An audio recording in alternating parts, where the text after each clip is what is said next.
என் வாழ்க்கை எதை நோக்கி பயணமா போகுதுன்னே தெரிய மாட்டேங்குதே. தூங்கி எந்திரிச்சு டீயை போட்டு அப்படியே சாப்பாடை செஞ்சோம்னா பாத்திரம் கழுவுற வேலை வந்துடுது. பாத்திரத்தை கழுவிட்டு வீடு வாசல்ல கூட்டி எடுத்து தொடச்சி எடுக்கிறதுக்கே 12 மணிக்கு மேல ஆயிருது. அதுக்கப்புறம் மத்தியான சாப்பாடை முடிச்சுட்டு கொஞ்சம் கண்ணை செஞ்சோம்னா சாயங்காலம் 4 மணி ஆயிருது. 4 மணிக்கு மேல ஒரு டீயை போட்டு குடிச்சாதான் சுறுசுறுப்பா வேலை பார்க்க முடியுது.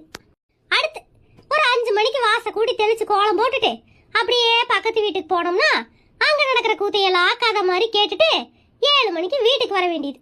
அதுக்கப்புறம் வழக்கம் போல தோசையோ இட்லியோ எதையோ ஒன்று செஞ்சு பிள்ளைக்கு புருஷனுக்கு போட்டுட்டு என்ற மாமியார் பேசுற பேச்சையெல்லாம் கேட்டுட்டு அதுக்கப்புறமா மறுபடியும் பாத்திரம் கழுவ வேண்டியது. பாத்திரத்தை கழுவி அடுப்படியை தொடச்சிட்டு அப்புறம் போய் படுக்க வேண்டியது. மனுஷி வாழ்க்கை இப்படியே போகுதே. முப்பாத்தா முழிச்சுக்கோ, வாழ்க்கைய நீதான் மாத்தணும்.